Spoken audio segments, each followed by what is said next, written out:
So why won't the DA or the U.S. Attorney trust these officers? So far, they won't say. But I went digging and found this. 1,100 pages of documents, including a 52-page Chatham County Narcotics Team report that alleges these officers were involved in drug activity. But I also found an internal affairs file that finds insufficient evidence of violations. The narcotics report involves a confidential drug informant who claims he bought large amounts of cocaine from Willette Williams' brother.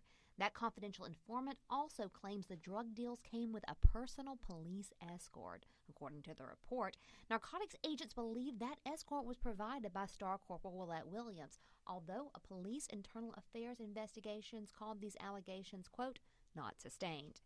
After the informant's tip, narcotics agents started investigating the Williams brothers and filed this 52-page report. The report says Officer Malik Khalis was eager to be part of that investigation. Several months later, narcotics agents started to suspect Khalis was a mole, that he was tipping off the Williams brothers that they were being watched, according to the report. In their report, narcotics agents say they obtained phone records that show Khalis called Officer Willette Williams 8 times while Khalis was on a stakeout of Williams' brother.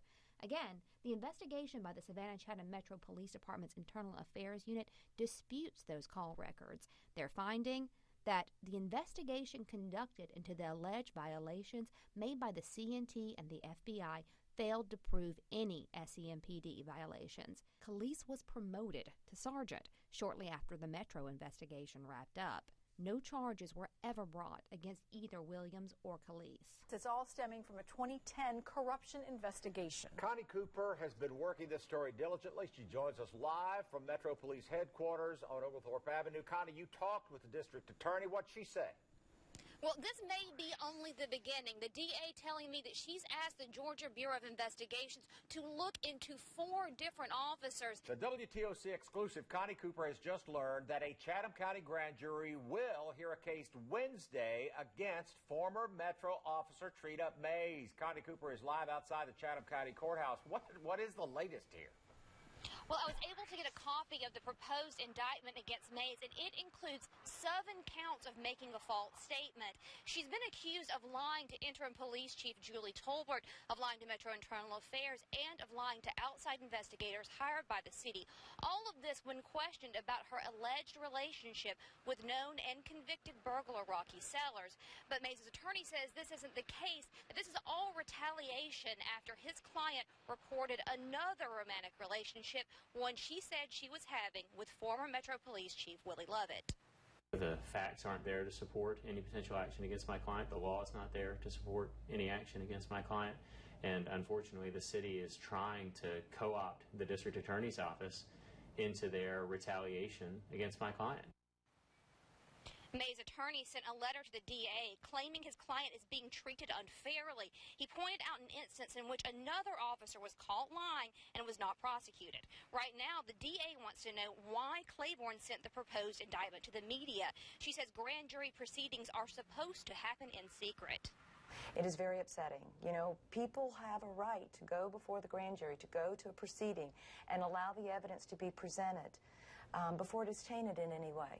And that really concerns me. I don't like the criminal justice system, people trying to pull and manipulate it to their own use. Now, the DA tells me that she's going to call the state bar and ask them whether or not leaking this document violates the bar's code of ethics. As for Will Claiborne, he is telling me that the DA never told him that he couldn't share the document. Reporting live at the courthouse, Connie Cooper, WTOC News. Police say a 2-year-old found on a street in Fort Wentworth wandered away from daycare, and the women who were supposed to be watching her didn't know she was gone. Shauna Rice, the owner of Animated Kids Daycare, and daycare worker Edma Harrington are charged with cruelty to children, reckless conduct, and contributing to the deprivation of a minor. A woman in the Newport subdivision was walking home from the park with her young niece when they together found 2-year-old little girl playing in the road. And mind you, it had not been raining, but she was soaking wet and her diaper was full. She was like wet, like she was playing in water. Connie Cooper joins us live again in Fort Wentworth with new details. Connie, why was the little girl soaked? Well, police say the 2-year-old toddled out of the house. It's the 4th house back over here, if you can see it. Then she went for a dip in the nearby retaining pond and absolutely soaked. But you will not believe what we found when we came out to this retaining pond. An alligator swimming in the pond where police say this toddler went for a dip just yesterday. Right now, Animated Kids is still open for business, even though the Georgia Department of Early Care and Learning, which licensed this daycare, says it only was supposed to have 3 to 6 children. But when police got there were 12 children inside.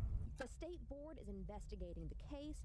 Police say the daycare was clean, but Electrical outlets were covered with black tape instead of having safety plugs inside of them.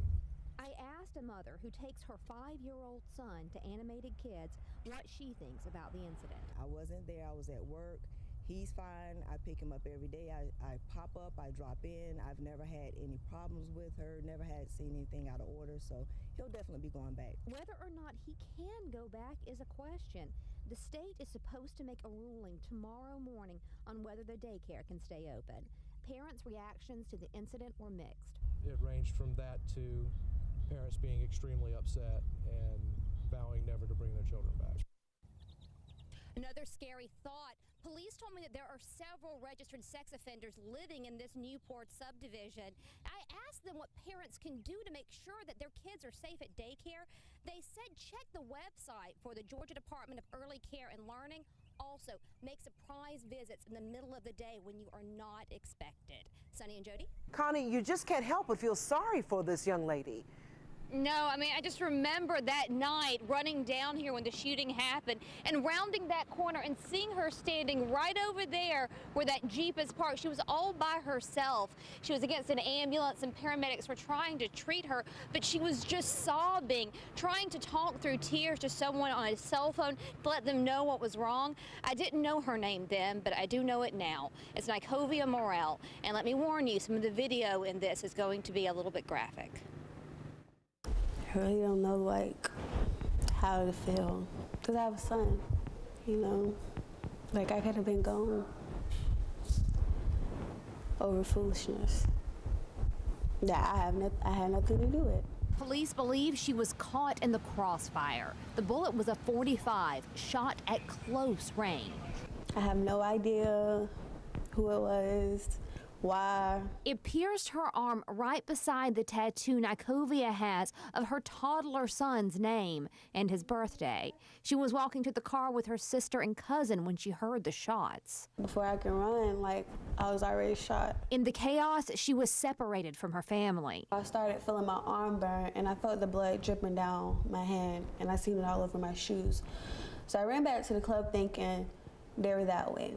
And then some boy, he like pushed me against the wall and told me I got shot. Nicovia says the scariest part was being alone. She kept trying to call her sister. I was screaming and crying and telling her I just got shot.